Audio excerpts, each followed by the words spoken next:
Welcome back to the S.E.M podcast. Jack Bryce here with Zack, Hewlett, and tonight we're joined by Terence Maloy. How you doing, Terence? Great. Glad that you guys invited me to come take part in this. This is kind of cool. Yeah, it's been a lot of fun. We're really enjoying it. Hopefully everyone who's listening is too.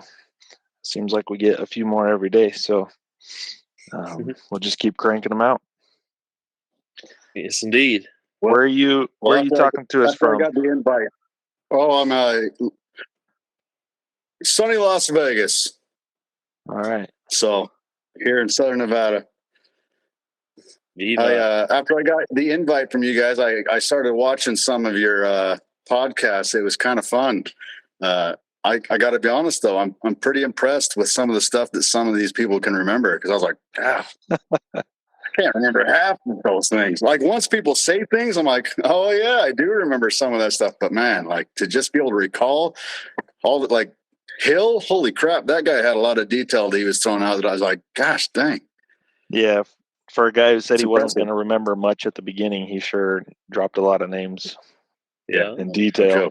So, but you'll be surprised once we get going here. Just stuff starts coming back, like you said. When other people mention a name or whatever, it just keeps coming. It's like a tidal wave of memory. So now we'll put that to the test. So tell us, time frame and when you got your call, and if there's any story associated with that getting to Scotland. Start us off there. All right. Well, I think there wasn't a great story of actually receiving and opening my call. I come from a decent sized family, but I'm the last out of 6. So there was no one else really home and around by the time I got my call. But where I grew up is really just in the middle of nowhere, a tiny little place called Hyco, Nevada. It's 3/4 cows and population like 100. I don't know. It's pretty tiny little area. So the post office was my neighbor's house was the post office, and for a while it was the smallest post office in the United States. So people would come from all over to check it out. But she had a room in her house that was dedicated to the post office, and they just had cloth bags that would hang on the wall with your name on it, the family name, whatever. Oh, so we just walked in and grabbed our mail out of the bag, kind of thing. So I knew when it came, because she just called and was like, "Hey, your mission call's here." So I was like, "Oh." So I just walked down the dirt road to her house and grabbed my mail. Yeah, I think I'm trying to remember. I think I got my call in September of 2003, and then I didn't end up leaving because Jack, we were in the same group, and it was February, like February 5th or something like that of 2004 that we actually left to go. So it was a long time. And I remember, I didn't end up doing any university or going to college or anything before the mission. I was like, well, I'll just work. And a buddy of mine, we went and we bought a welder and whatever. We started building fence panels and corrals and stuff to raise money for our mission. And I thought, well, we'll do this for a few months. No big deal. Save up as much money as we can. But then when I got my call and it was like 4 or 5 months until I left, I was like, it seemed like an eternity. I remember that was a long wait. Yeah. I felt like that took forever. But yeah. It was a long time. I got my call in October and left first week of January. So you doubled that up, or not doubled it up, but had a couple extra months on there. That's a long time. Yeah, I do remember it seemed like I was like, oh my gosh, I'm never going to leave. It probably wasn't the most productive time either. Like, because once you get your call, you're kind of like, you just kind of accept, all right, I'm going on my mission. That's it. That's what I'm going to do. But so for the next 5 months, I didn't really do much because I was like, I'm getting ready to leave. And then it just took forever. And probably wasn't my most productive period of life. I'll just put it that way. I'll agree with you there. Even though I was in school, it was a write-off. It was not very productive. Yeah. So, all right. So we're going to skip now. We we left at the same. We got there at the same time. We left at the same time, February Yeah, we of did. '06. So, tell us what you've been up to since then. It's a lot of time. You can include as much detail or as little as you want. It's up to you. All right. Well, after getting home, shoot. Let me dig back into the bank here. So when I first got home, I just went and got a job right away, and I was working for the highway department for a little bit, working for NDOT. And I was living at home, working for NDOT or Nevada DOT for anyone who doesn't know, the Department of Highways. But I did that for about 3 months until I got in a bit of a fender bender down in Vegas. And apparently they take a dim view of you getting in an accident in a state truck. And so I remember the first time I ever got fired, they fired me right there on the spot. And I lived about 2 hours away from Vegas, and the accident happened in Vegas. So there I was. They took the truck, and I'm sitting there in Vegas stranded with no way to get home. I was like, oh man. Great. And back then, I don't think I even had I don't remember. I don't think I had a cell phone yet, to be honest. So I had to go get a phone, and luckily I had a bunch of buddies and some family living down here, so it wasn't a big deal. But then I ended up moving down to Vegas and just started working. By trade, I'm a welder, fabricator, so I just started working for actually quite a few companies. But I got into a lot of the stainless steel and brass and all that ornamental stuff that you see in the casinos and whatever. Doing that for a while until about 2009 when the recession hit. Oh, in the meantime, sorry, let me back up there. So I was welding and doing construction, and in 2008, that's when I got married. Met my wife. She was down here in Vegas doing her student teaching. She went to BYU, Idaho, and then they always send a big group of them down to like Vegas, Salt Lake, and different places to do their student teaching. Anyways, so she was down here doing that, and I gave her a reason not to leave. So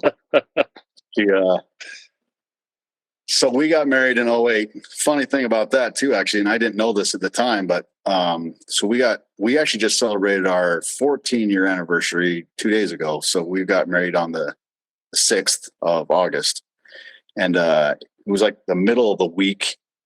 It was a Wednesday in Salt Lake. None of us had family in Salt Lake. I mean, I was down here in Vegas, whatever else, but my wife, she decided that she wanted to get married in the Salt Lake Temple, and she decided she wanted to get married in the middle of the week. And I was like, just the most random. I was like, why are we going all the way to Salt Lake? None of our family lived there. Everyone on both sides had to travel in the middle of the week. But it turns out that Brandon Osmond was also getting married in the Salt Lake Temple at the exact same time. So he and his wife got married in one ceiling room while I was getting married in the other ceiling room. And it was kind of cool. I was like, oh, that's because Brandon was also in our group. Yeah. So that was kind of fun. So got married at the same time. So if Brandon, if you listen to these podcasts, happy anniversary, buddy. I know you just had one, so good job. 14 years. Congratulations. Anyways, so just trying to think moving forward. All right. So then I was working construction. We did a lot of big projects, a lot of the casino, to help do a lot of the stainless and brass work in the casinos and whatever. And, but when the recession hit in 2008, Vegas, man, took a major hit because most of our economy is based on construction and gambling, right? So when the construction stopped, Vegas kind of dried up. So around that time, I ended up going out to Charleston, South Carolina, to dive school and got into like the commercial diving, underwater welding, and all that kind of stuff. And then I got a job with a company in American Fork, Utah, of all places. And so I moved to Utah for a few years during all that recession, traveling around the country doing the underwater stuff, which was a lot of fun. I enjoyed that. And in about, what was it, Jessica? 2014, we decided to come back to Vegas because my wife was not a big fan of the snow. in Utah. Every time it snowed, I had to deal with a pretty grumpy wife. And so he's like, I don't like the cold. We need to go back to Vegas. And anyways, so about 2014, her old school called her back and was like, hey, we're having a shortage. We'd really love it. Is there any way we could get you to come back? And she's like, sold. And she's like, by the way, we're going back to Vegas. I just accepted the job. So we did like this 24-hour pack all of our stuff and get out. Wow. So we came back then.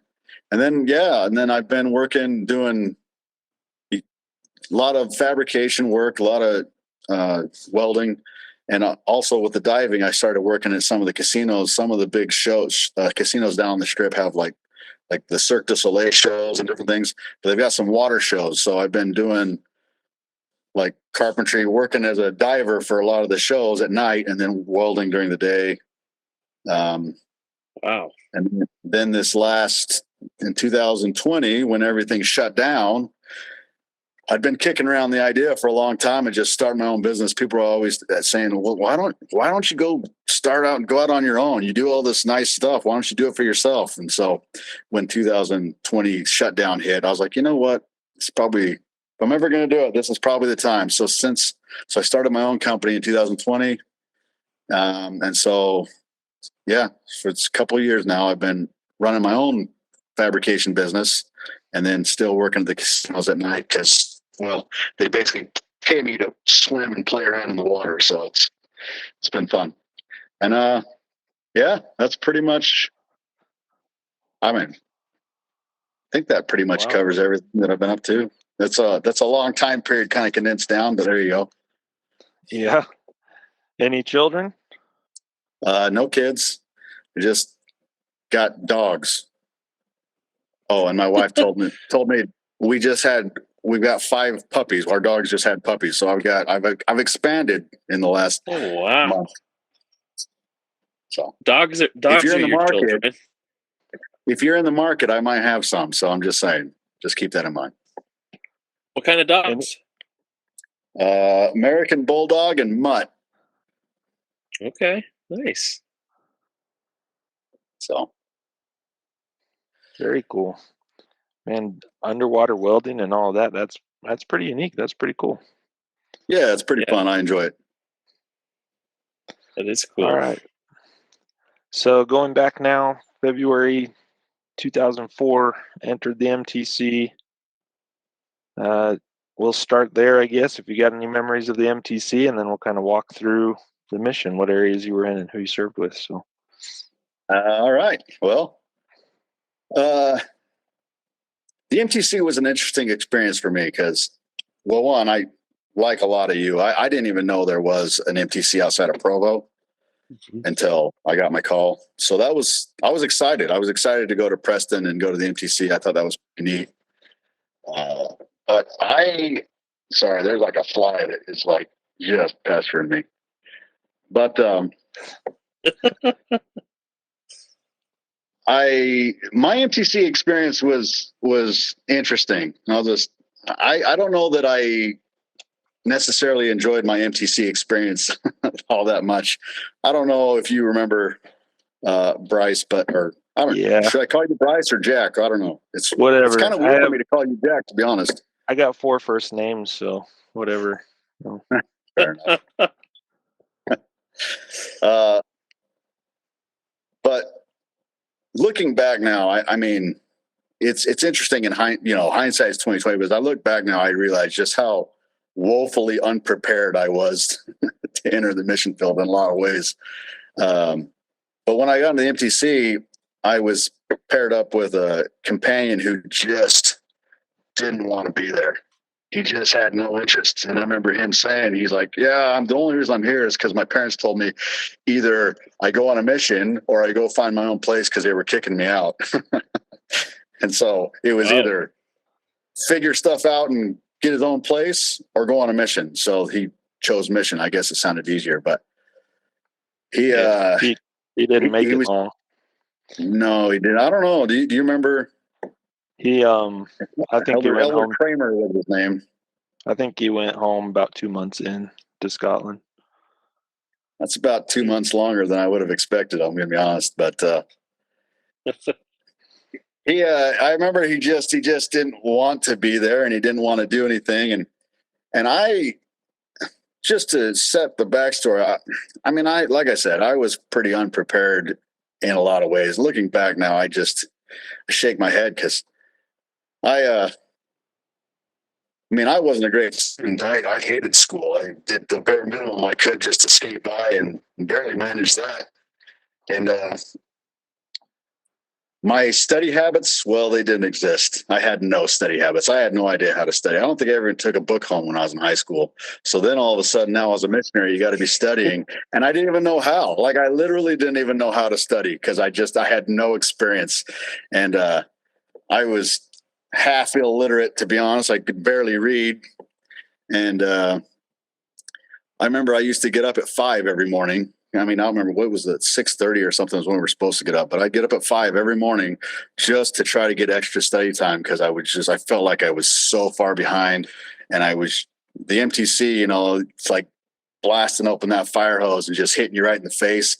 And I kind of went into survival mode, honestly. I was trying to keep up, and I just was overwhelmed. And then I had a companion who just was completely unenthused and didn't want to do anything. And I had a bit of a tough time in the NTC. I remember, here's a good example. I remember one time after one of our meetings, I don't remember, we had one of the meetings, we were headed up because the bathrooms or something were upstairs or something, right? What was it, like 2 or 3 stories? Yeah. I don't even remember. But I remember we headed up, had to use the bathroom, and walking down the hall, and he had found on all the blinds in the windows, remember they had those little light chains to open the blinds? Well, he had found one of these chains somewhere, and I don't know if he found it on the ground or if he took it off the blinds. I don't know, but I remember we were walking down the hall, and he was behind me, and we're walking in, and right as I'm getting ready to walk in the bathroom, I just feel this like sting on my face, and I was like, what is that? And it took me a second to realize, but he had just taken this chain. He'd just taken this chain and from behind just goes whoosh, and whipped me in the side of the head and wrapped around and slapped me in the face. And I was first like, what was that? And I remember it was just feeling that like rise up. And I ended up grabbing him and sticking him against the wall. And it was all I could do not to just go at it. But I just sat there kind of shaking. I was like, listen, don't ever do that again. And she just white, he looked like, yeah, anyways. But I remember it was just stuff like that. And he's like, and I was like, why did you do that? He's like, I don't know. I just didn't know what it would do. I thought I'd try it out. Oh, but I was jeez.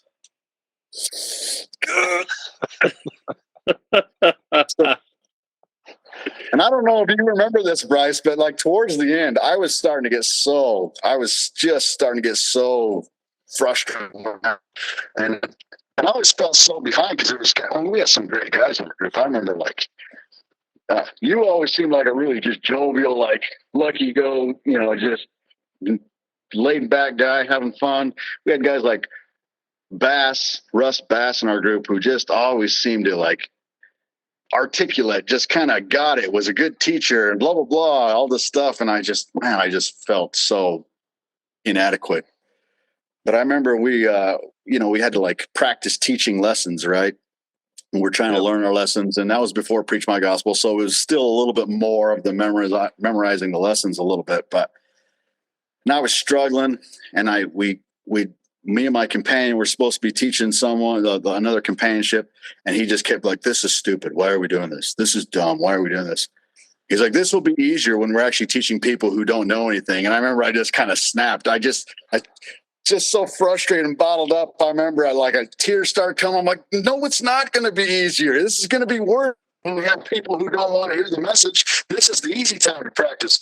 And then at that point, the mission president or the MTC probably kind of sent everyone out, and he had a little chat with us. I don't remember if it was him or whoever the lead teacher guy. I don't remember his name, but kind of sat us down and chatted with us, really kind. There were great people there. I remember I loved the MTC president. I loved a lot of the instructors and stuff, but it was a rough time for me. I'm not going to lie. Yeah, I remember making considerable effort, even as a district, to get Kramer to come on board, really, to like here we are in the MTC having this great experience with the Spirit, and yeah, he was just missing his fantasy books, I think, or whatever from home. So Yeah. I think that was half So- of what he packed was his collection of books. But Yeah, so I think I missed out on some of the stuff in the MTC because I was spent a lot of time just overwhelmed. yeah, I had no idea that you were waking up way earlier than all of us and getting in Oh, extra and I was study time. I was exhausted. I was tired, exhausted, frustrated, just felt overwhelmed. I was struggling in the MTC, I remember. Yeah, But you know, you it's a good made experience. it. You made it Yeah. through. Yeah. All right. So Well, there were 15 of us, I think, that went up to Scotland from there. yeah, there was a pretty good. I pretty was big trying to remember the people in the group, and I was like, to be honest, I was struggling to remember everybody. But Yeah, Bass, Osmond, Stratton, Clarkson, Green, Parmenter. I know I'm forgetting yourself, Kramer. Then we had 3 sisters, I think. There was maybe 1 or 2 senior Samus, sisters, actually. Samus was there, Samus, Bogomolova. Baker. Yeah. Was it Baker? Baker, Bogomolova. Yeah, yeah, and then the 2 Yeah. senior sisters. Yeah, you're Yeah. right. So it was a good group headed It up. was a pretty good side group. Yeah. So got to the mission. Where were you assigned, and who were you assigned with? So when I got there, it's interesting because I heard some people talking about like the first day in Edinburgh and going around and doing all this stuff. It's like, man, I vaguely remember half that stuff. Like I kind of remember driving by the castle and looking at some stuff and thinking, that's pretty cool. And then a lot of the other, I don't even remember going out like knocking doors with somebody. I must have, but I don't know who I went with. I don't even remember doing that. But I remember like, what was it, like taco soup or tortilla soup or whatever that Sister Vriens made for us. That was good stuff. I can remember the food. I don't remember the people I served with, but I remember the food. The important things. So, yeah. But then so my first companion, my trainer was Elder Olson, and he was a cool dude. He was from Nephi, Utah. And he had 3 months left on his mission. So he trained me and I killed him. So, but he was a great guy and he was a good missionary. I mean, I remember it would be interesting. I don't know if any of these guys are been reached out to or if they listen to your podcast or anything, but it would be interesting to know what his side of things were. Cause I'm sure he probably thought, oh my gosh, who is this kid who doesn't know anything? Like, but he was a, just kind of down to earth guy, not a lot of nonsense, but he's just a hard worker, but he was just very practical about things. And I really like that. I appreciate that about him. And kind of, cause well, I don't know, maybe not for you guys, but for me, I don't know what I expected out of my mission, to be honest. Looking back, I have no idea what I thought it was going to be like, but I'm sure I thought I was going to be like out there baptizing the world and standing there in a river with a line of people just begging to come get dunked. I don't know what I thought, but it definitely, I can tell you one thing, is it was not what Wasn't any of I that. thought it was going to be. I mean, there was a lot of standing around wet just because you were getting rained on, and so our area was. I started out in Hamilton, and Hamilton there was a good ward there. I mean, it was kind of a cool area to start with. I believe one of you guys said you had served in Hamilton. Did one of you guys serve in Hamilton? I was the one who served in Hamilton. I was there for a short 6 weeks, but it was a great ward, amazing people. And I was talking about it, about Winifred Terrett, who was our friend. Oh yeah, she's a rock star. She's unbelievable. She's one of my favorite people. And then beyond that, I really just love the youth. And so the Wark family with Ryan and Aaron Wark were awesome people. I love that ward. It was fun. I wish it was there a little longer, but it wasn't to be. Yeah. Well, it would have probably been the same, because I think Bishop Cameron he was a pretty new bishop, I believe, when we got in. So we whitewashed into the area. Okay. So we didn't know anything, but the bishop and his wife, they were like angels, man. They were so cool. They went way above and beyond to try to like take care of us and feed us. And, and yeah, I don't know. It would have been a much different experience without them. I really love the Camerons, Jim Cameron. I remember, probably within the first month or two of being there, I had left a pen or a marker or something in my pocket. And when I'd wash my shirts, so all my whites, and then all my white, oh man, all my white shirts came out looking like Dalmatians. And I was like, what the hell? So I was like, oh my gosh, every single one of my white shirts has got big old black spots all over it. And so I remember I was like, oh crap. So I took some like bleach and made some solution and tried soaking it. Like before I got them dry, while they're still wet, I was like, maybe if I bleach them, I can get some of this ink out. And I didn't know. Clearly I wasn't. Yeah. So I soaked my shirts in this bleach solution overnight. And I remember the next morning when rinsing them out and pulling them out, everywhere that the bleach or the pen, these spots were, the bleach had just eaten the shirt. So it was like just see through. Oh my gosh. So now I've got like no white shirt, and the ones I've got look pretty risque. I was like, oh my gosh, I can't be walking around like this. And luckily, I don't know.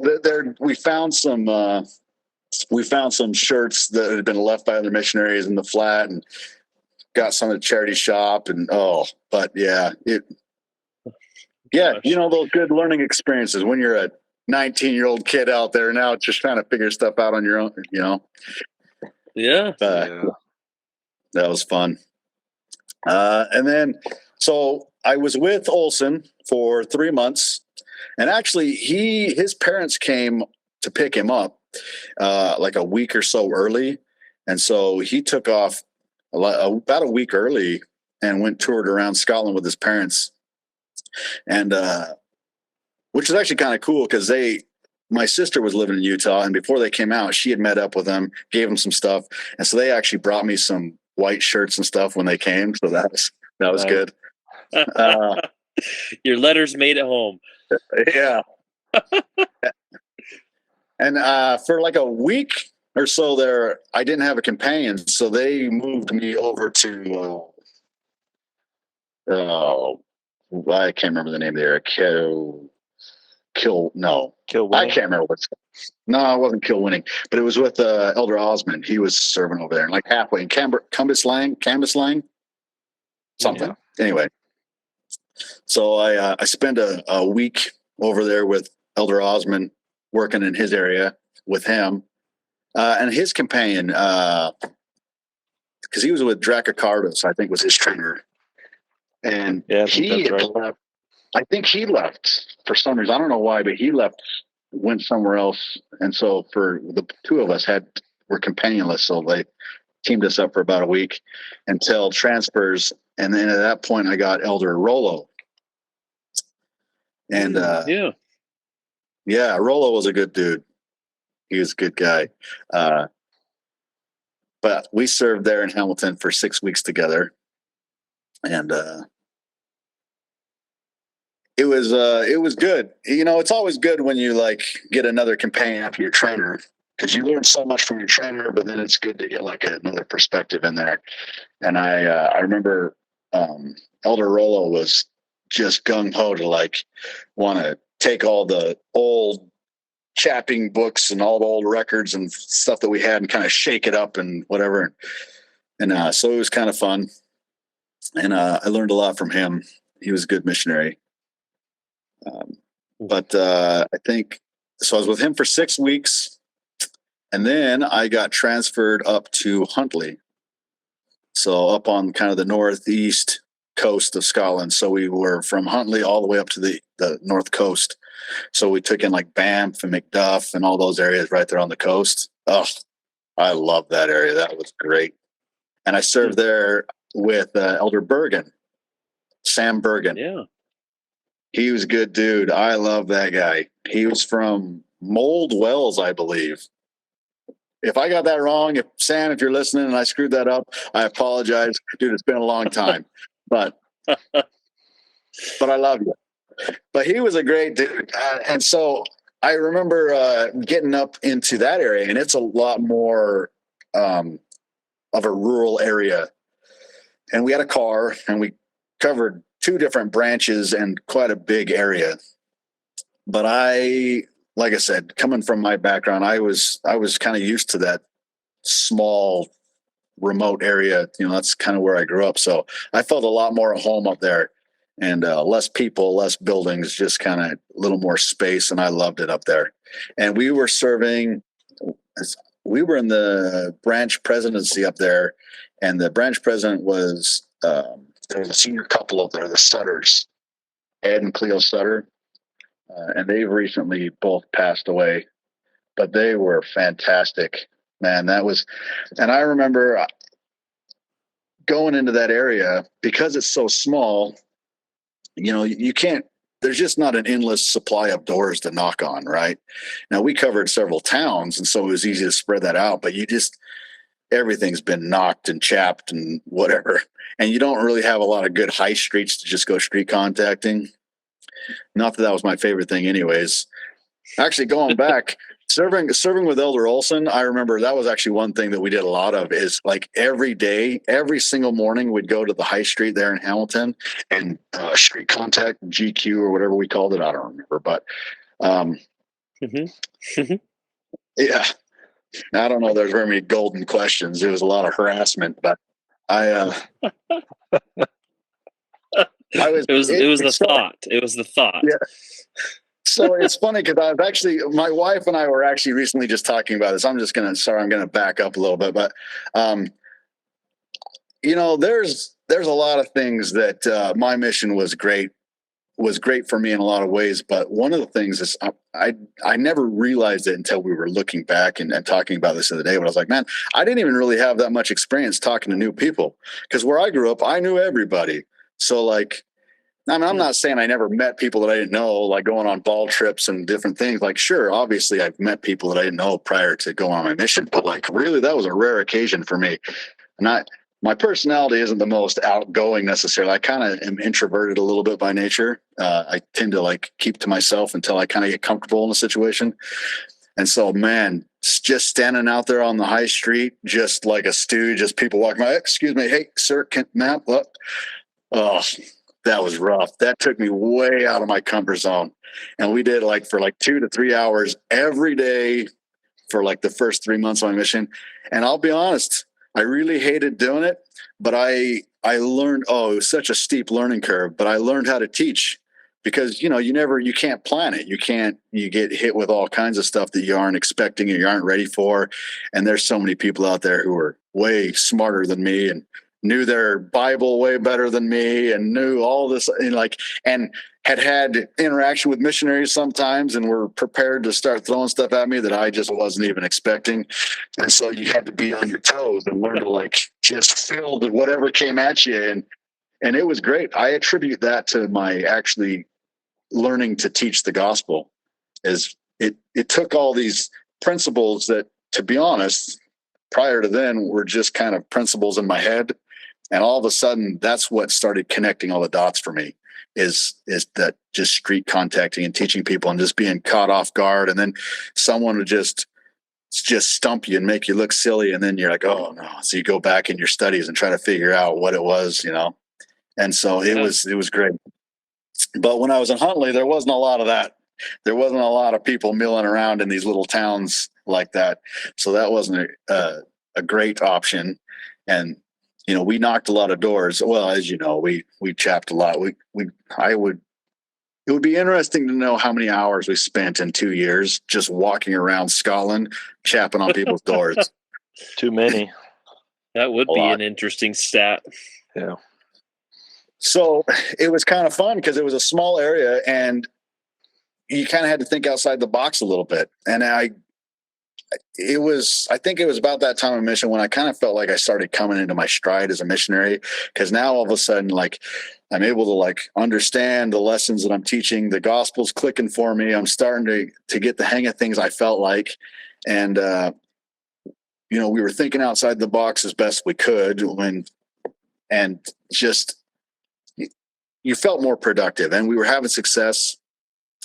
And you could kind of relax a little bit and start being more self and worrying so much about how to like recite the lesson or how to like say the right things, because you kind of had that down a little bit. And we had a little bit of success up there. We had some baptisms, a couple baptisms up there. But I was with Bergen, I want to say for 3 months, I think. But that's the thing that I loved about Elder Bergen, Sam Bergen, is like I would always try to come up with these ideas. All right, what can we do to like shake it up? How can we like reach people in a different way in these little areas? And not all my ideas were that great, but he was very patient and he just kind of like, he was always game to just go along with stuff. And I don't know, maybe he might've been annoyed to death. I don't know, but he was always a good sport about it. And I like that. He was a great dude. Probably still is. But then after Bergen, I served with Mark Leonard. I don't know if you knew Leonard, but meet him. Did Noble come in after you up there? I don't remember who replaced me, to be honest. I don't know. Okay. But with carry on. But with Leonard, he was a little fellow, little English guy. I don't remember where he was from, to be honest, but he was English. And he had a bit of an attitude sometimes, and he loved to try to call you out. And in a lot of ways, it was good because sometimes I had a tendency to get maybe too comfortable, too carried away, and he loved to like call me on the carpet, which I didn't always enjoy at the time, but it was good. It was something that I probably needed. And yeah, I actually appreciated that about him, that he was pretty blunt a lot of the times about stuff. And I really enjoyed serving with Leonard. He was a good dude. I think I'll probably say that about all my companions, to be honest. Well, and then after Huntley, so that was the thing. Like Huntley, I kind of felt like I was starting to really get in my stride. I felt like I was really starting to get the swing of things and doing well. And I remember after 6 weeks with Leonard at transfers, I got called, and I remember President Vriens calling, like, Elder, I want you to go down to Dundee. And I remember everyone talked about Dundee and what a great area it was and how much, I don't remember who was down there, but they always, in zone conference, they were always telling us how they had like 100 people in their teaching pool and whatever. And I was like, yeah, I don't know about that. I think someone's fluffing their numbers, if you ask me, but whatever. But anyways, he asked me, he's like, I need you to go down to Dundee. He's like, Elder, I want you to serve with Elder Brown, Zack Brown. And I didn't know Brown at the time. I'd never been around him yet, but I remember I knew of him. He had a bit of a reputation. And I remember the President Vriens telling me, he's like, well, Elder, your companion has a little bit of a problem with some of the mission rules, and I want you to see if you can't help him out, kind of thing. I was like, oh. I was so excited to stay in Huntley. I really thought I was going to stay there another transfer. And then when I remember feeling just so gutted leaving an area that I just was loving. Having a great time in it. Felt like we were we had a good teaching pool. We had people that were progressing well. And then at the time, I remember just kind of feeling like I got the carpet yanked out from under me. And I was like, had to get moved. And then getting moved to an area with a companion that I had heard was difficult. I remember I kind of went to Dundee with a little bit of a bad attitude. I just wasn't excited to be there. And I think most of the things that I kind of started off a little rough in Dundee. And looking back now, I realize that most of it was probably my attitude going into it. And we had I had some struggles with my companion at first. Brown and I, we had some differences, but I think we were there together for 6 weeks. But I learned, though, there were things that he was better than me at. And I learned actually quite a few things from him.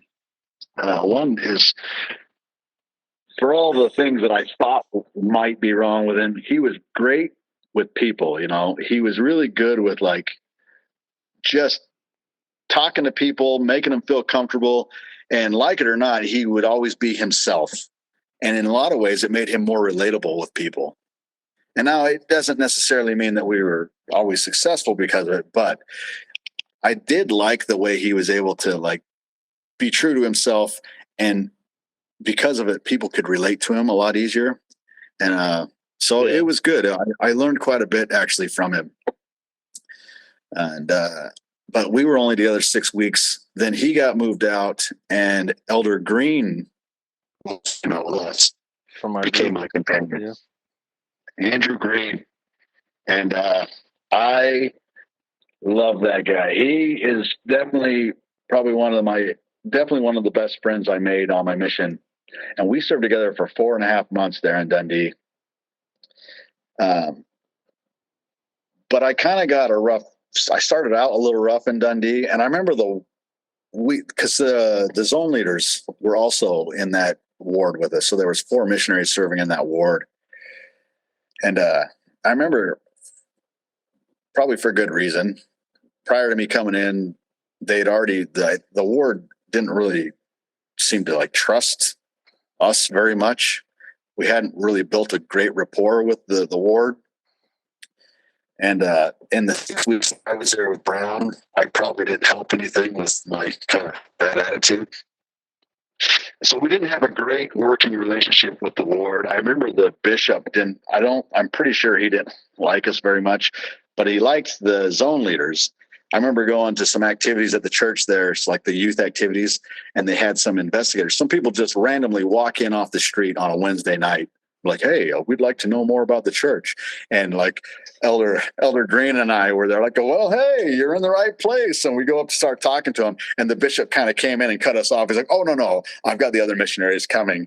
And just kind of like, just kind of shoot us off. And I just remember, I was like, pardon my language, this sucks. Oh man. And so, needless to say, we hadn't built a great rapport with the ward there. And I remember, I think most of us probably had a little bit of a roller coaster on our mission, I would imagine. But for me, I think on my mission, I had some of the highest highs, but I also hit some of my lowest lows on my mission. And I remember Dundee was one of those areas that was just, and I think a lot of it had to do with the way I kind of came into the area. My attitude didn't set a good tone for me, and then the ward didn't like us. And I just remember Dundee was actually kind of a rock bottom area for me, where I just hit some of my lowest lows, and I really, really struggled at that time. And there were good missionaries around. One of the saving graces in Dundee, though, is I always loved the zone leader. We probably had too much fun. Oftentimes there was, started out as Pattenden and Taylor, I believe, were the zone leaders when I got there. And then it was Taylor and Willis for like 3 months or something like that. And we definitely had way too much fun when they were around, which that might actually be a fun one. If you get 4 of us on there and we could tell you some stories about that area, but we'll leave that to you. We'll leave that to you, Terence. You got to bridge the round gaps. Them up. Yeah, round them up. I'm gonna call Willis out again. I reached out to him. So I served with Willis for 4 weeks, and I said, you got to come on. People keep talking about you. And he just straight up said, no. And I was, that's just his personality. I'll keep working on it. Chris Patton did send us a message today saying he's willing, but he's just in the midst of some busy stuff. So get Elder Taylor and maybe we can round him up. I'm sure that would be too much fun. Oh, yeah. Do you guys remember that zone conference when President Vriens sent all the sisters out of the room? Yeah. Oh, yeah. Mm-hmm. Well, that was kind of a result of that time in Dundee. But that's another story for another day. I feel like that could be a podcast in and of itself, but we'll probably not delve into that right now. I know for a fact that wasn't just Dundee that drove that. So, well, like you Taylor said, maybe we can. I was like, Taylor also became AP right then, around that time, and so I think let's just say I had a really uncomfortable and interesting call from President Vriens after that area. Oh my gosh. But I don't know if you want me to go into that. That's probably another story for another day. I think I know the story, and you can leave it. You can leave it out. What's that? Yeah, you can leave it out. I approve of leaving it out. Yeah, we'll leave that out. But I will say we had a lot of fun. Having those guys around was probably like my saving grace in that area. It was great guys to be around. But yeah, I had a really hard time in Dundee. I remember that was the one time on my mission when I remember just getting so overwhelmed. I remember give me a second. Our district leader at the time was Elder Muirhead. Elder Muirhead, if you're listening, I apologize, man. Listen, I was going through a rough time, all right? Let me just put that disclaimer out there. But I remember Elder Muirhead, he was always trying really hard to like inspire and come up with his own ideas. And sometimes they weren't the most popular. And I remember I was just getting so run down in that area. I remember I told Green one time because they always wanted to go on exchanges with us because we were struggling.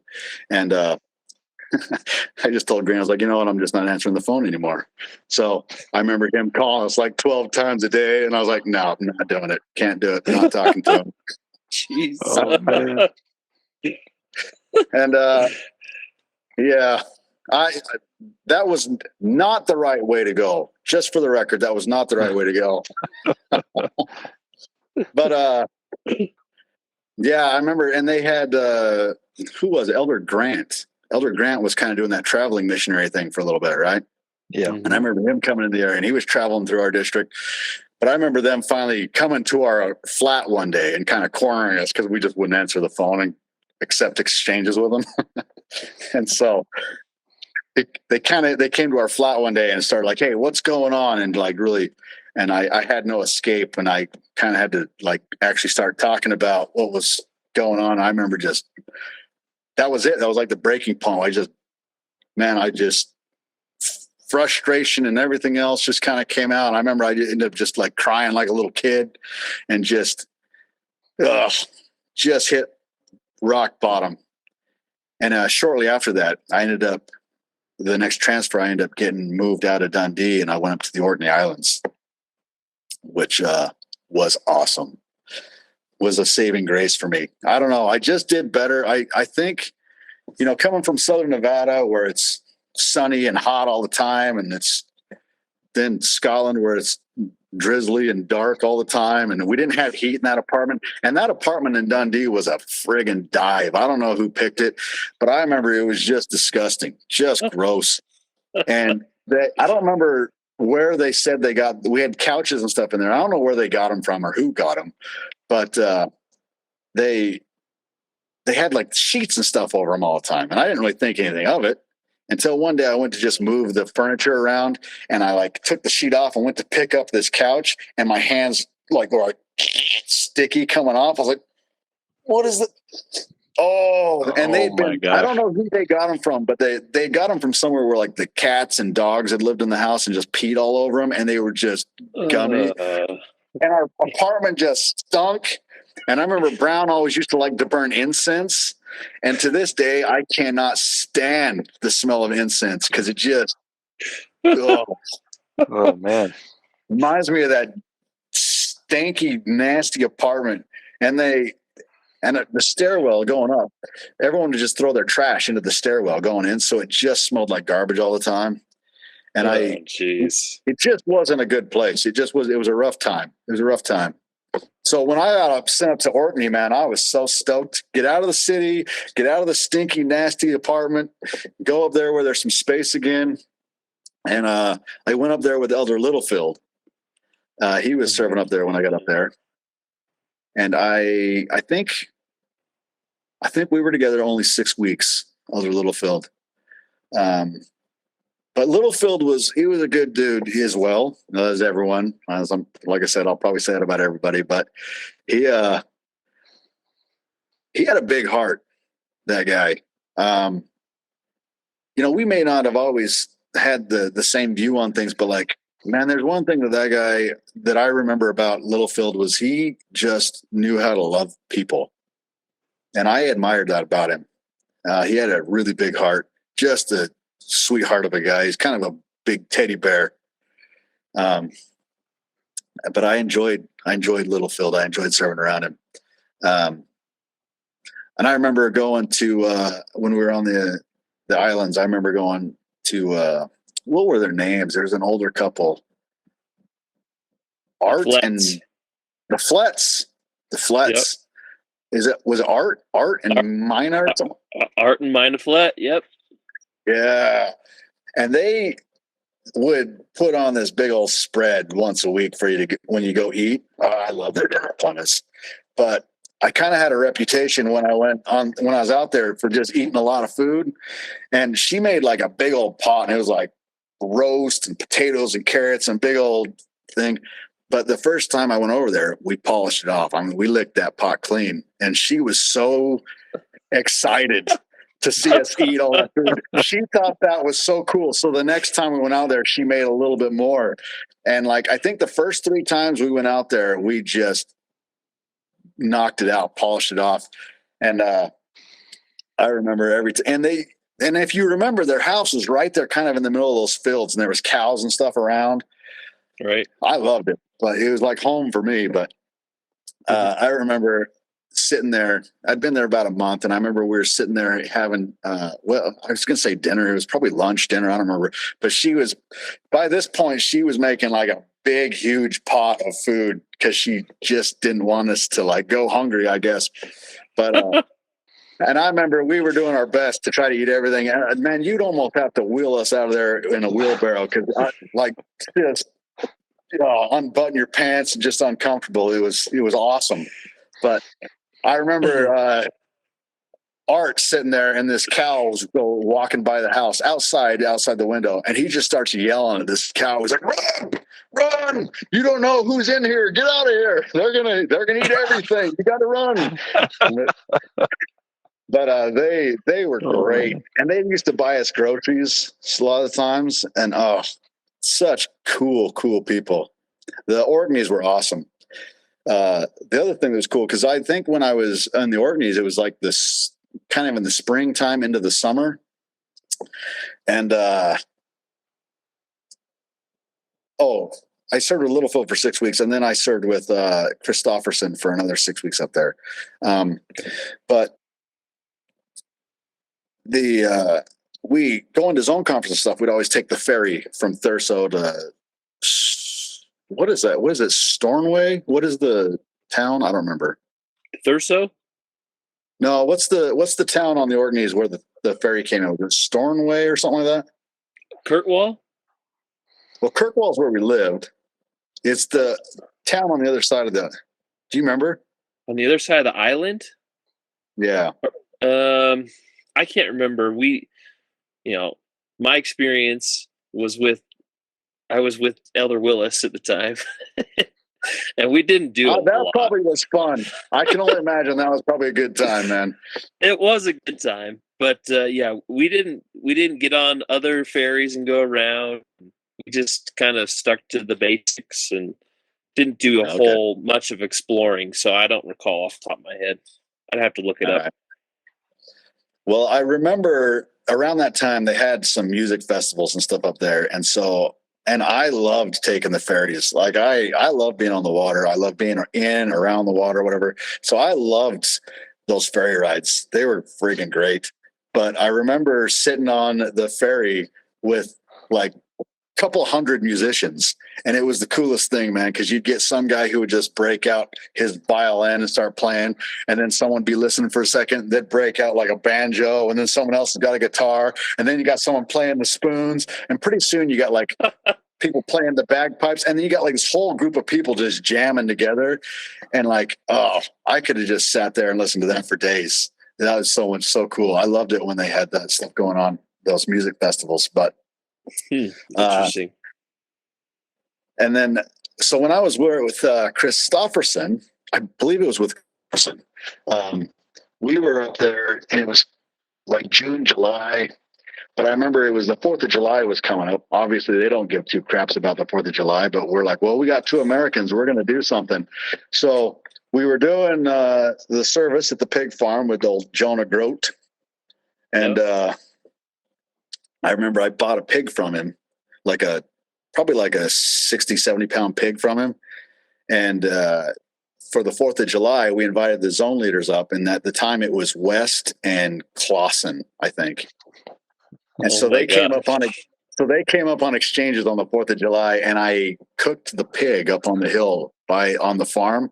I asked him if I could just go up behind the barn, and we dug a big old hole, and we just drove around for like 2 days in that stupid little Corsa or whatever, those little cars, of Vauxhall. What are those cars? Those Vauxhall Corsa.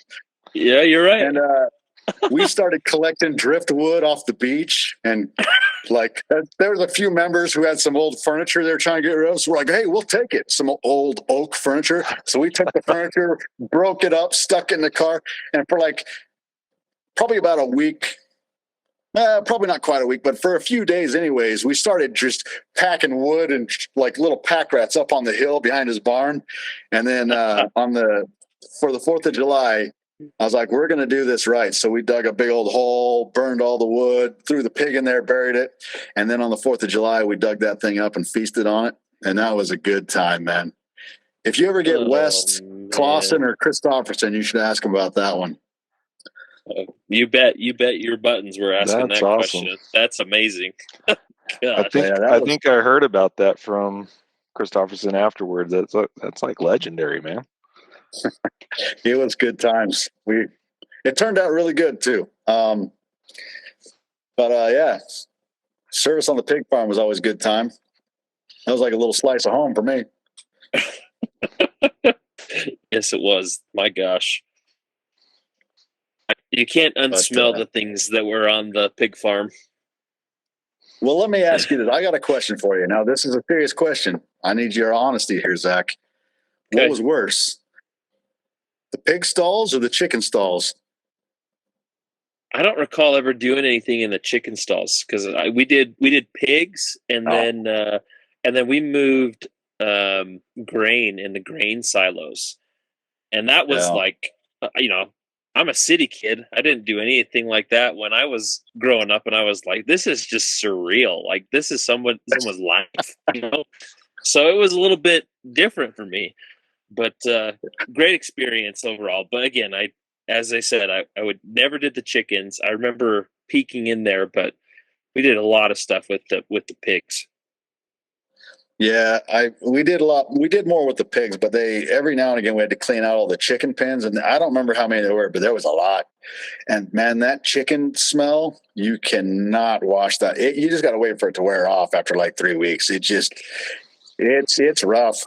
It's rough stuff. Man, that's too funny. That was good times. It is good times. My gosh.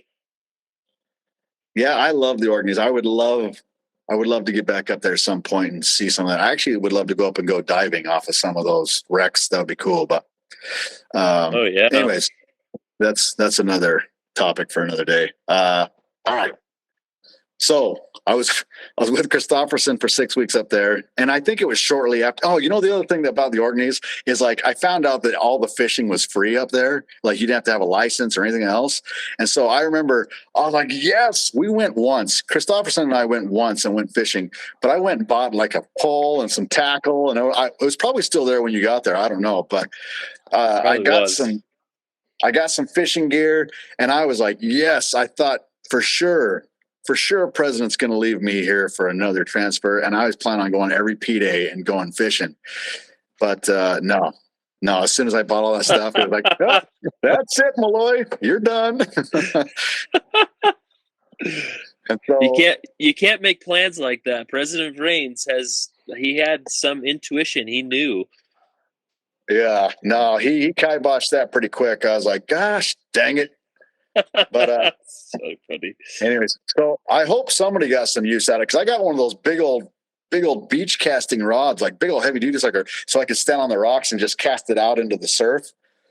But yeah, I think I only got to use it once. It's terrible. Oh man. If I had known, I would have said, "Hey Willis, we're going fishing," and he would have gone probably every day with me. Oh, I figured for sure you guys probably went, because I left it there. But anyway, that was a good time. I enjoyed that. It was probably just what my soul needed after Dundee. And then from there, I finished off my mission. My last transfer, I went down to Cumbernauld, Buckfast City, and Europe's ugliest city center. Yeah, we've talked about that with several people who served there. And it was well earned. But I went down there to serve with Stratton, and Stratton was also in our group. And I love Stratton to death. That guy is great.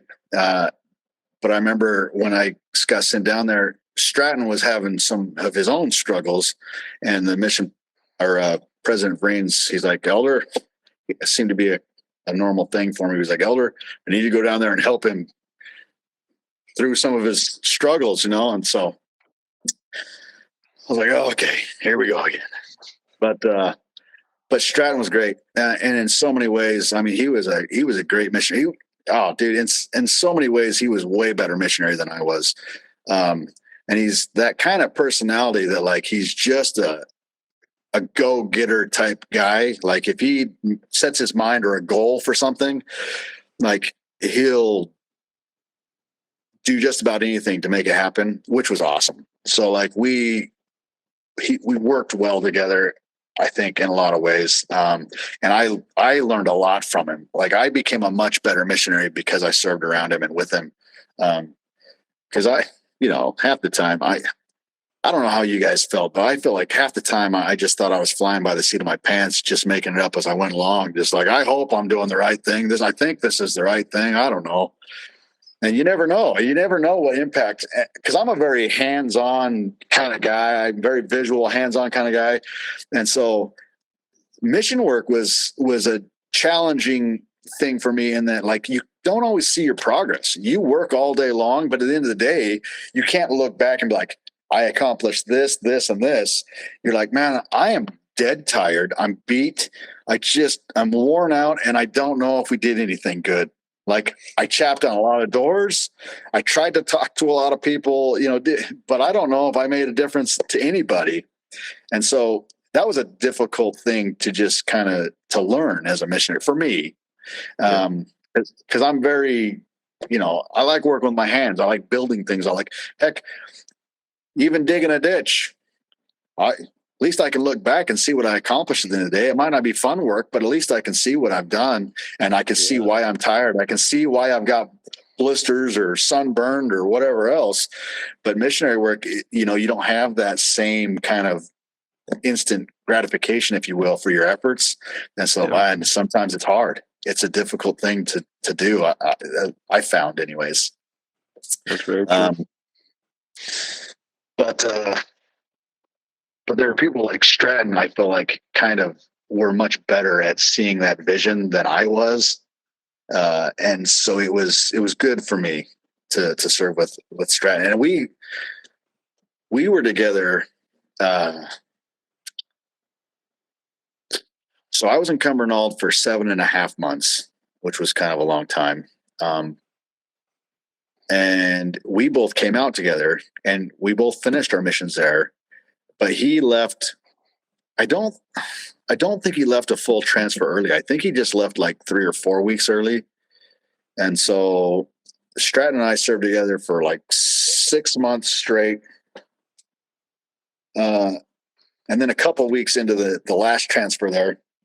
And then I was training Elder Ben Tomlinson. Oh, yeah. For the last transfer. And so if I'm not mistaken, and I feel really bad that I don't remember for sure, but if I'm not mistaken, I think for a hot minute we were in a trio before Stratton left.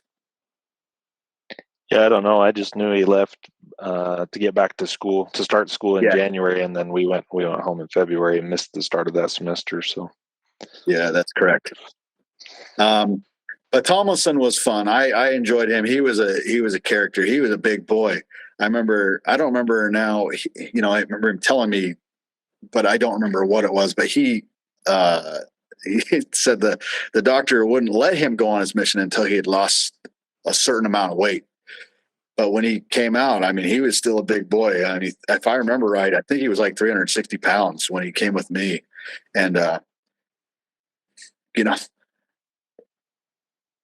mission president was like, well, Elder, we need you to help him like shed some pounds and, get. So I feel bad looking back now, but I made that poor guy walk all over Cumbernauld. We'd take all the back routes and all through the trees and whatever else. And that poor guy, I felt bad. I was like, it was rough when I was starting out, and he's a big boy, or is, probably still is, but I made that poor boy walk a lot. And I remember he loved his music. He brought. It's kind of funny looking back now. It's interesting how far we've come. But I remember him bringing out that big old thick binder of CDs. Yes, he did. I was like, why do you have all this music? And he's like, oh man, I love, he just loved his music, in which I get it. Everyone has the things they like. I was like, I remember telling him at first, like, man, you got to get rid of that. Like a lot of that stuff, and a lot of that is definitely not mission appropriate music, whatever. But I was getting ready to go home. And then one day on P-Day, we started popping in some of his CDs. And I remember, man, I was instantly hooked. It's all the new music.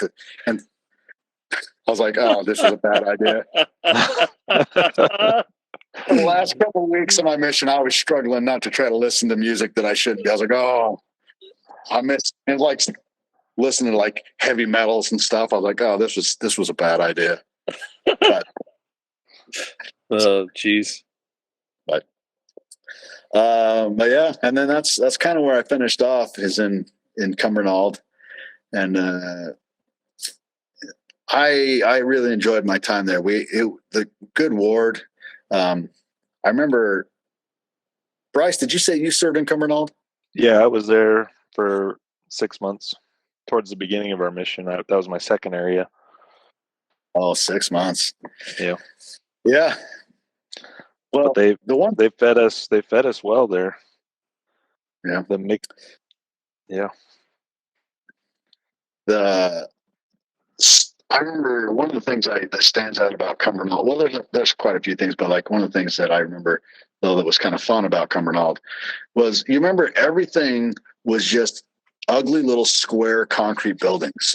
And it was like a maze of ugly little square concrete buildings. And it's just all gray, no color. Like, it was just a very weird, it looked like a video game, like a shooter kind of game, And like a disaster, end of the world movie scene. Yeah. Yeah. And I remember being there on Guy Fawkes night, and the place was exploding with fireworks. I mean, I'm talking like, I don't know where they got some of these, but some of these people were letting off like huge mortars in their yards and stuff. Like, and place was, it didn't take long, and like you couldn't see, it was just all hazy, all that smoke, and you could just hear the place exploding and just light kind of flashing all around. But then at night you're walking through there and you kind of get these flashes, but it's all these ugly little square buildings, so you get like the silhouettes of the buildings and stuff, and it looked like a war movie. It looked like something out of like a Halo game or something. I don't know. It was the wildest thing. I spent the first Sky Fox night there, so a year before you. Oh, and yeah, and I like I said on Elder Hills podcast, there was not a firework that went up into the air. They all went right into the buildings. Like, well, that's fair. That's fair. The Neds creating a war zone, essentially. Jeez. Yeah. Yeah. But I got there, when I got there, they had just finished their new building. So we had the building, and it was nice. It was a nice little new building. It was a small building, but it was nice. But I remember when we were there, do you remember the Armors? Robert Armour, and they had like 12 kids. Yeah. I remember. And they had that big old huge assault van for all their kids. Yeah, they were like almost like a stereotypical Mormon family because of the size. Yeah. And the kids ranged in age from newborn to 22, I think. Yeah. I do remember there was a big brood of them, but I remember Bob Armour, the dad, he was our ward mission leader when we were there, and they did a lot of stuff for us and helped us out a lot. They were great. They were great to us. But I remember, whatever reason, he did not like Stratton very much, and they kind of butted heads. And I remember several times going to church, and before the meeting would start, Bob would pull us in a room on the side and like give us a little whip the dog session, start scolding us for whatever we know. And it was a little tough, I think, at times. But the one thing I remember learning from that is I remember learning to apologize for things, even whether I thought I was right or wrong or anything. Just, it's better to just apologize, try to mend those fences, and then move on. And that was a great lesson I learned when I was in that area and serving with Stratton. There was many times when I just, you had to like just swallow your pride. And I remember making calls probably like 4 or 5 times to the Armors because they could hold a grudge. They could get quite ornery. And I remember having to call them up several times, like, hey, listen, I'm really sorry that we, hurt your feelings or that we might have offended you or whatever. And can we work through this? And that was a great life lesson for me. And he's the one. I was talking to Sprague. He's the one that I didn't know we were in charge of filling the font, and he had to baptize his daughter in cold water. Yeah, I can imagine how he hated me for that. Yep. Yeah. That's funny. Yeah, I could see that. Yeah, it's good times. There's a lot of good learning experiences. I used to tease Stratton because, like I said, we were together for like just over 6 months. And we used to joke around. I'd always tell Stratton, I was like, well, honey, we made it through our first year of marriage. Because I was like, we've spent more time together than a newlywed. So what would you like for your anniversary? He didn't like that too much. But I was like, now looking back, I'm like, it's true. Think about it. 6 months as a missionary, you never are away from each other. I was like, I'm pretty sure that he can be considered my first wife. Especially if you count hours. Newlyweds don't spend that much time together. Yeah. Every day, all day. No. Wow. And you both live to tell the tale. Yeah. Well, the sad thing too about, so when I went out, I was telling you earlier that I went out to Charleston, South Carolina, and went to school and went into the commercial diving and stuff. And I didn't know it at the time, but Stratton lived in Charleston, South Carolina. And didn't find out until I was like leaving. I was so bummed. I was like, oh man. And I haven't really been able to. I haven't talked to him much. I think I talked to him once or twice, maybe since we got home. But he's a hard dude to get a hold of. Yeah, I don't know. You got a hold of him? He was my MTC companion. I haven't had that's right. contact That's with him. But yeah, I'd love to catch up with him through this too. Yeah, I love Stratton. He's a great dude. Yep. Have I said that about everyone yet, or did I miss anybody? I think you got everyone's a great dude. Oh, good. There were some questionables, but yes, you just called them all great dudes. Yeah. So, do you have any? You spoke a little bit about, President Vriens calling you up and giving you some special assignments and stuff. Do you have any other specific memories of the Vrienses?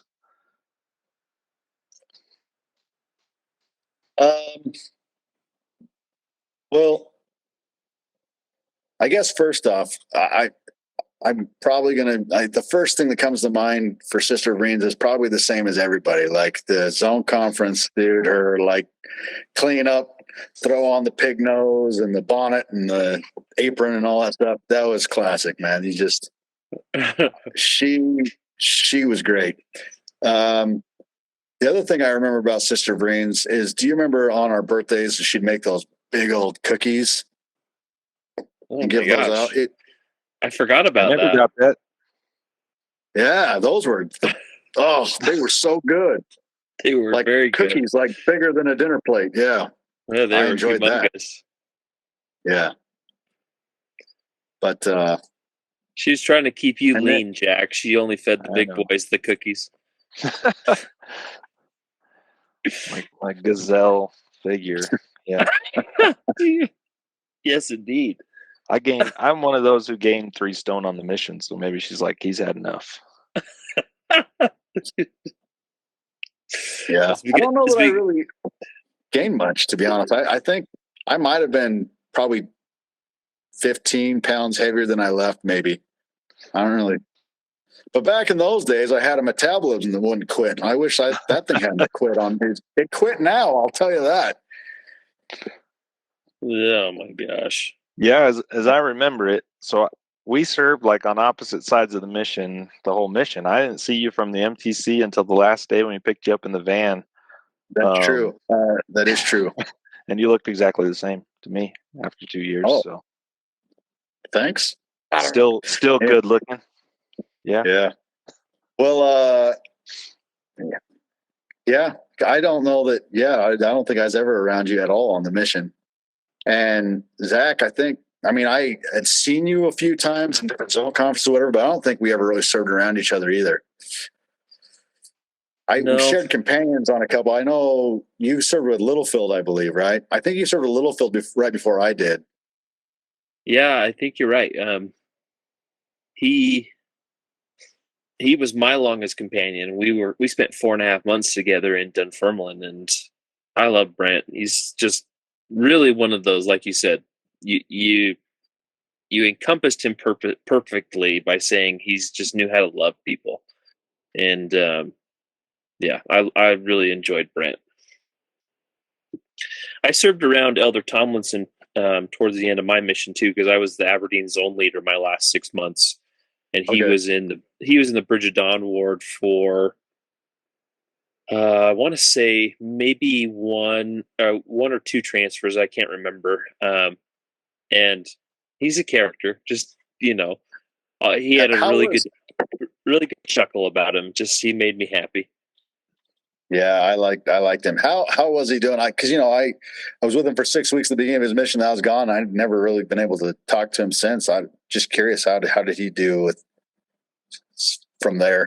Well, interestingly enough, you brought up his CD collection. I heard at some point that he started also collecting DVDs. I'm not sure why, but I did hear rumors as a leader that he may or may not have had a personal DVD player that he'd watch movies before he'd go to bed or whatever. And I'm like, I don't know these things for certain, so this is just maybe getting hearsay. But nonetheless, in my interactions with him, it was very, straight and to the point. He wasn't a very outgoing guy, but he was always cordial and super nice. He definitely was a good eater, but I think that was just because that's who he was. But I remember him telling that story about having to lose a certain amount of weight. I don't remember how much it was in order for him to be on the mission, but clearly he's a dedicated soul to have done such a thing to get there. And, I commend him for that, because I don't know that I'd have the self-control. I'd be like, you don't want me? Okay, cool. I'm out. I tried. They turned me down. What can I say? Yeah, exactly. No, I enjoyed him. I enjoyed being with him. He was fun to wrestle with. Oh, I bet. It's like wrestling a grizzly bear. Yeah, pretty much. Any other elders or sisters you want to call out? You think we should reach out to? I mean, we're reaching out to people where we can. Yeah. Well, I mean, clearly I would love to hear from any of my companions, to be honest. But outside of people that I was companions with, there's a few. I feel bad. There's probably there's a lot of people I'd love to hear from, but off the top of my head, Elder Barber, I'd like to hear from him. Has anyone heard from him? He's coming on next week. Oh boy. Elder Barber was in my MTC group, and then he served for 6 weeks of my 6 months in Dunfermline, in the other companionship. So I love Elder Barber. He's my guy. I'm excited to talk to him. Yeah, I liked him. And McLeod would be a fun one. I'd like to hear what he's up to. I have reached out to him, but not yet heard from him. So, Elder McLeod, you need to check your messages. But some of the others that I was thinking about that would be fun to hear from are some of the little bit older missionaries. But do you guys remember Elder Dunn? Yeah. I think he served Parmenter up on the Shetlands. Yeah. He was a zone leader, one of my zone leaders in my first area in Hamilton. I think he served with Parmenter up there for like 6 weeks, and they came down and was zone leader in Motherwell. But I love that guy. He was just a salt of the earth kind of guy. And I remember one of our first zone, or I don't know if it was a district meeting or zone or whatever, but we got together and we went to, there was I don't even know where it was, some hill somewhere around Hamilton or Motherwell or somewhere in that general vicinity. But we decided for a P day, we were just going to walk up and just kind of hike this hill and go just take in the scenery or whatever. And, kind of going back to what I was saying before, I was probably not the best prepared when I went on a mission. I, by nature, have a very competitive nature, and I don't know, I had a hard time shutting that off. And so I remember even like when we Pratt's Hill, when we dedicated our mission, I was that dork who like, first one up the hill, kind of thing. And I'm like, well, great. Now that I'm here, I don't know what, but I made it up here before anyone else. But we did this zone meeting, and kind of the same thing. We decided to like go hike this hill. And so like, I don't know, that just part of my brain kicks in. I'm like a little mountain goat up to the top of the hill. And then I remember Dunn getting up to the top of the hill, and he's like, this was a lot of fun, this hike up here. He's like, maybe next time we can do it together and actually enjoy each other's company. And I remember just feeling kind of stupid. And I was thinking, that is stupid. Why did I like rush up here? I was like, I enjoy talking to you guys. Like, I don't know why I had to rush up here. Like, I don't know. Those stupid little things that you have to like learn to get over and grow up. That was one of those moments where I was like, oh, maybe I should think a little bit about the situation. I just verified we have gotten a hold of Dunn. He's going to be on in a few weeks. So. Oh, yeah. I love that guy. I haven't talked to him in forever, but I would love to hear from him. But yeah. I think my mission, you always want to think that you did a lot of good for people and you served people and maybe made a difference. And I'll be honest with you, as I look back on my mission, as much as I'd like to say that I served and helped a lot of people, I think ultimately I probably did more good for me than anyone else. I don't know that you realize it at the time, but as I look back, I mean, there's so much that my mission contributed to who I am now that I just don't, it's just irreplaceable. And even things like literally, I wasn't joking when I told you I was half illiterate when when I left on my mission.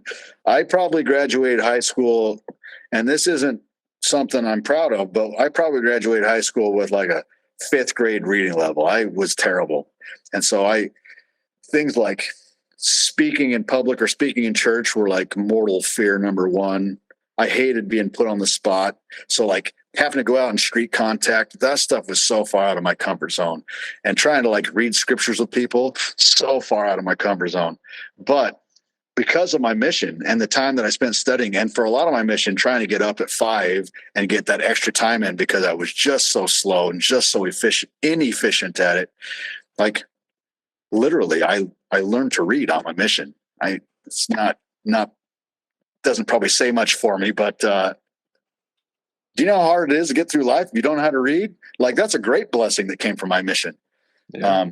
Learning how to love people, learning how to, like I said, to apologize to people and forgive people and move on, and like all these things that, you know, can you imagine being married and not knowing how to do these things ahead of time? Ooh, life could be rough. Got all that out of the way with Stratton, so you're good. Yeah. Well, yeah. Speaking of Stratton, so I remember, I think it must have been with Stratton because I think it was in Cumbernauld, I'm pretty sure. I don't remember. Anyways, I remember, and this also doesn't say much for me, but like here's a good lesson I learned. We were sitting at a bus stop one time, and I think it was in Cumbernauld. I think we were in like Abram Hill or something like that, one of those areas.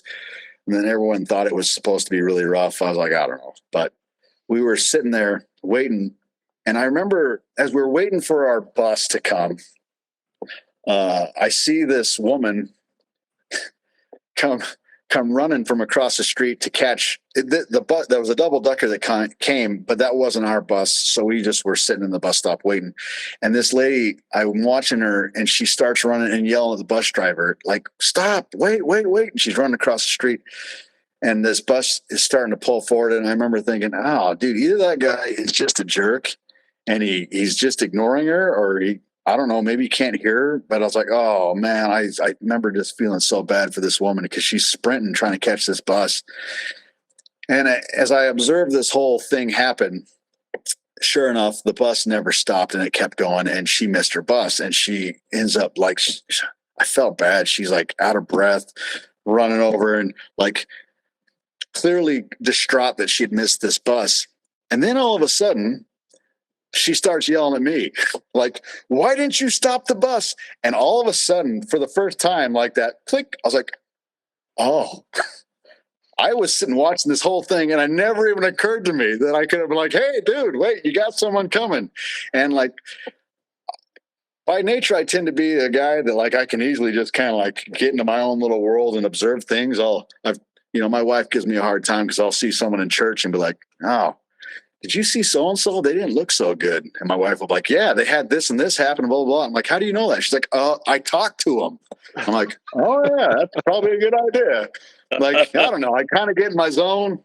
But, that experience stuck with me because I remember just thinking, man, I need to be more present sometimes, like, and make a conscious effort not to get stuck in my own little, like, my own world doing whatever. And I just remember like feeling bad for the woman and whatever. And all of a sudden she caught me completely off guard when she was yelling at me all of a sudden. And then like all of a sudden it's like, whoop, back to reality. Hey, idiot, why didn't you do anything? And that was a humbling lesson for me. But it's these types of things that I feel like have helped me become who I am today.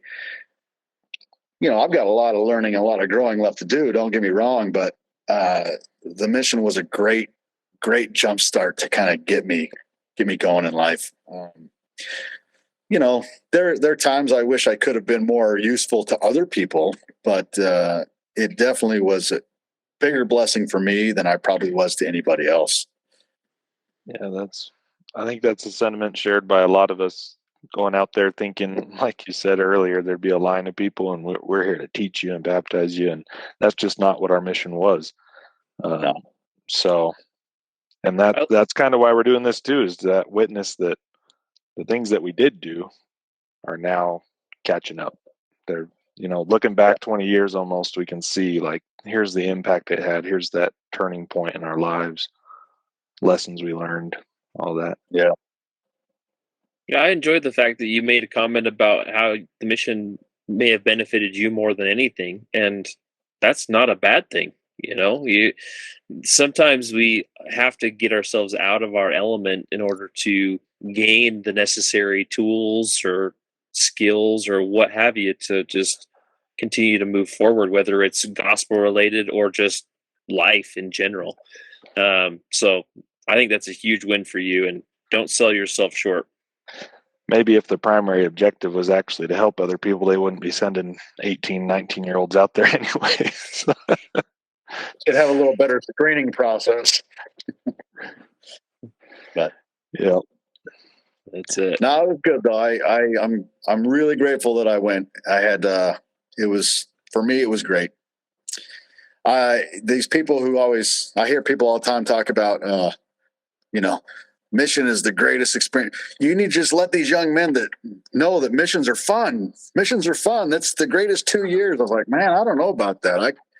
I don't know that I would describe my mission. I mean, I had a lot of fun moments on my mission, but as a whole, I don't know if it would be fun as the way I would describe it. It was hard and it was hard work, but man, it was good. It was a necessary thing to go through for me. And I'm glad I did it. But man, I was not shedding tears when I went home. I was like, man, 2 years was great. I'm ready to move on and do other things. I was pretty excited to get home and be done knocking doors. I remember coming home and meeting up with a bunch of guys, and they went and met with a recruiter to do summer cells. And nothing against anyone doing summer cells, but I was like, stuff that. I was like, there's nothing I would rather do less than knock on doors and door to door. I would rather I'd rather stab myself with a spoon. Not going to happen. I didn't particularly like chapping doors when I actually believed in the stuff I was trying to share. I could care less about your bug spray. I ain't doing it. Nah. Not a chance. Oh, man. That's too good. Yeah. That's very relatable, because that was a huge thing for most of us when we came home. It's like, you're a return missionary, and we got to get you. Summer sales. Yep. And did any of you guys do summer cells? I mean, no offense. No. Okay. I did for like 3 weeks, and I was like, this is not for me. Oh, well, good for you. I was like, there's no way. I got a couple free meals out of their sales pitches, but well, there you go. There you go. That's right. Did you guys, so when you guys got home, did you ever, like, at first kind of find it weird? People were like, well, how was Scotland? You're like, what do you mean, how was Scotland? Like, no one wants to hear about the gospel. They're like, I baptized like 6 people in 2 years, and I worked my butt off. And like, my friends were like coming back from Brazil, and we're like, oh yeah, I baptized like 300 people. I was like, get out of here. Like, yeah, that wasn't a mission.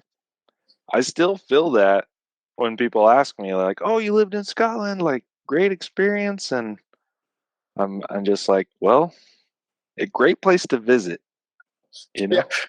Well, people are like, oh yeah, you must have seen a lot of cool stuff. I'm like, yeah, I remember watching a drunk guy fall on his face and break it open. I remember watching I don't know, because we weren't there sightseeing, we weren't tourists. Like it was, our experience was not the typical, from what people think when they go to see Scotland. So, I mean, yeah, there was a lot of good times, but it's always a weird question. Like, oh, that must have been a cool place to serve.